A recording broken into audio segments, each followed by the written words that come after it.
Bueno, aquí le tenemos una empanadita. Le vamos a hacer de queso, de jamón y de pollo. Y aquí tenemos mayo quecho, ¿ya? Entonces vamos a comenzar nuestra empanada.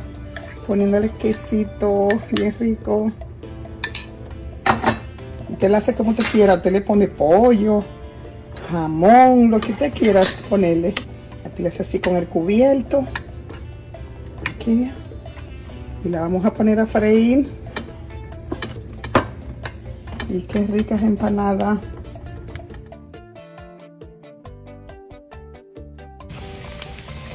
Entonces mire aquí ya como están nuestras empanadas. Esa es la de jamón y queso.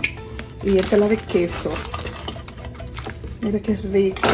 Y usted le pone su mayo quecho ahí. Uy, qué caliente está. Y mire qué rico.